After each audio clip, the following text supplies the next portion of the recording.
in with a good friend, right? Mango chutney. You want a couple of nice tablespoons going in there. Jamie did such a good job in his last carbonara video. Today we're going to be reviewing his easy prawn curry that you can make at home. And we're going to be reviewing it before Uncle Roger. If you are new, welcome to the channel. My name is James. I've been cooking for many years, and I have more than just reaction videos on my channel. I have plenty of other recipes. So if you do happen to like this video, then be sure to share, like, and subscribe, and let's get started. When you're juggling work and family, you need a dish that's super simple to rustle up. I want to make a curry. I'm getting the feeling of deja vu again. This is the same spot that he made the butter chicken in, and we all remember that video, don't we? A really beautiful, fragrant curry, but I want to do it in such a way that it's surprising and exciting. And you know what? It's just a handful of ingredients, right? I've got ginger, garlic, chili. There's always an onion or that family in the house, and then yogurt, rice, standard stuff. Okay, so Jamie's making an easy recipe that most people should be able to make with these simple ingredients in the house. That's fine. In the freezer, I always have sustainable prawns. These I've just put in a bowl of water for 5 minutes, defrosted them. They're fantastic. If you don't want to eat prawns, you can substitute with another type of seafood or another type of meat. So you don't have to use the prawns. If you don't want to, you can change this recipe a little bit. The other thing to keep in mind is that anytime that you're using any frozen products, any frozen seafood, is that the texture of the meat will change. And if it's frozen incorrectly or with too much water, it will make the meat mushy. And why is that? When you freeze, water expands. And in between the muscle fibers, the water will create water crystals, and those crystals will tear the meat. It will expand. So if you don't want mushy seafood, then I would suggest getting fresh. This is always better to get fresh. If you can't, then you need to use what you have. So I'm going to do an amazing rice cake, right? It's going to blow your mind. So 1 builder's mug of basmati rice into a pan, and then 2 of the same mug of water right up to the top. So in we go. Get that on full whack. Super easy. So this is good. Jamie is telling you to start the rice before you cook the curry or before you start the rest of the dish. Another way to measure the rice, if you don't want to do it this way, is to actually measure with the first knuckle. So you put your finger into the water up to the top of the rice line, and you measure the water up to the first knuckle, and more or less it should be right. If you have a rice cooker, obviously it's easier, but if you don't, it still works. So bring this to the boil, cook it for about 10 or 12 minutes until the water's cooked away, and when it has cooked away, turn it down to low for 5 minutes, then it will go crispy and golden. Super simple. Let's get on to the curry. Take 4 cloves of garlic and finely slice it. And we're on to the curry pan. Put some olive oil in there and then go in with these wonderful fragrant... Jamie loves olive oil. If that's the only type of oil that you have for the house is one thing. If this was a restaurant, then I would say no. They need to use another oil. They shouldn't be using the olive oil, but a home is a different situation. The one thing I will say though is not to substitute with extra virgin olive oil. Extra virgin is from the first press, and whenever using it, it will impart the most flavor into anything that you use it with. It has a lot more flavor than normal olive oil. And we're on to the curry pan. Put some olive oil in there and then go in with these wonderful fragrant ingredients bit by bit.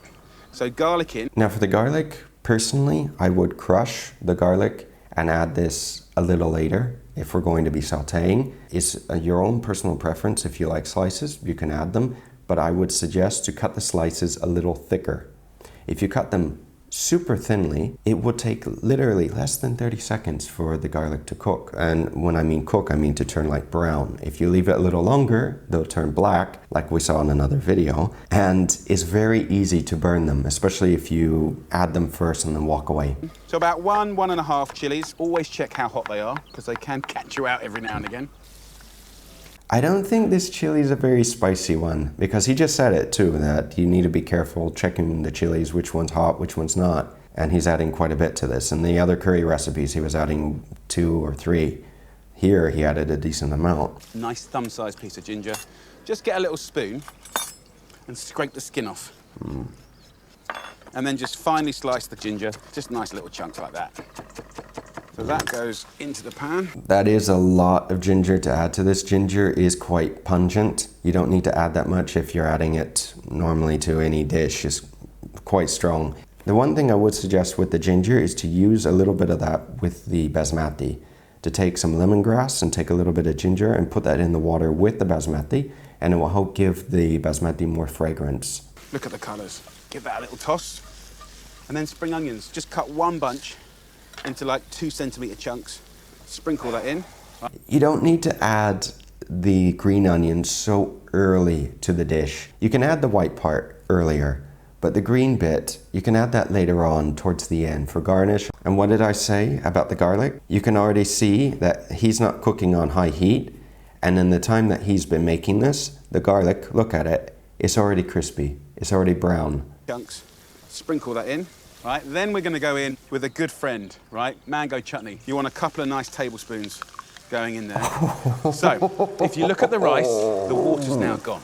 Chutney. He's actually adding chutney to this. He hasn't added any curry paste and no curry powder yet. And he's adding chutney. So we added the garlic, we added the green onions, ginger, and red peppers with a little bit of olive oil, and now we're adding some mango chutney to this. The chutney, if you're going to be making this recipe, you can just add it if you want as a condiment. Instead of using the chutney, I would recommend using some curry powder, or at least some curry paste, if you don't want to make it yourself. It's still easy, it's pre-made, it's not going to have that curry flavor to it, it's going to taste like mango chutney. Got the little holes here, and now we turn it down low. 5 minutes, don't rush it, and you'll go from standard rice to rice cake. So I'm just going to steal half of this into here, and then about 150 mils of water, and this will make the most incredible sauce. So let me go and whiz this up. Now, this is the time when we can go in. You can see what I mean by the mango chutney. Yeah, it's sugary, typically is quite sugary, and if you add this to a hot pan, it can caramelize. We can go in with our prawns. I left just 1 or 2 prawns whole with their heads on. The rest, I just peeled the shell. A nice couple of handfuls in there. Look at that. Whenever using medium to large prawns and shrimp, you want to clean them. And what I mean by cleaning is that if you cut down the very back, the spine of the shrimp, you will pull out their intestines, which is all the dirt, all the crap, literally, that's in there, and you don't want to be eating that. So 2 ways you can do this, or 3. When you take off the head, sometimes they come out. If they don't, you can take a knife along the back end and take out the intestines. Or the last way is to also take a toothpick or a needle of some sort and to go in between one of these little ridges in the back and to pull out the little tube. It's a little easier though if you take off the tail. Look at that. I'm going to wash my hands. So the sauce goes in now. Couple of minutes, and that's good.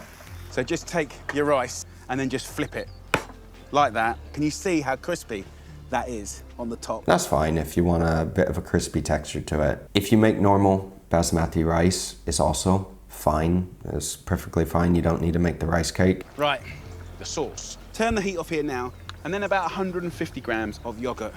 I think he's adding it because it's a bit of a color contrast. Just give it a little shake and just pour. Gorgeous. Easy prawn curry. A quick little tip on cooking shrimp at home or prawns is that anytime that they're like this in a circle, that means they're overcooked. If it's more of a C or a U shape, then that means that they're cooked. So you don't need to cook them any further. They don't take that long in general to cook. And just break it open. And if you look in this, you know, you've still kind of got the fluffiness and the steam stuff inside. See how lovely and steamy that is? Going for the prawn. Look at the colours, guys. The colours are bonkers. It's just blooming brilliant. Come on, more sauce, more sauce. Let's just do a little bit of poppadom action. A little bit of salad on the side. I mean, actually just looking at this little plate, if we didn't know what Jamie put into the curry, then yeah, this would be a fantastic curry that you can easily make at home. It's simple and easy. But we do know what he put in it. And we know that he put the mango chutney in it. So, you know. That is a beautiful plate of prawn curry. Rice cake galore. Come on, let's do this. I bet he's gonna say it tastes good. Gentle, fragrant, loads of flavours. Prawns lovely. It's joyful. Really, really joyful. I'm happy.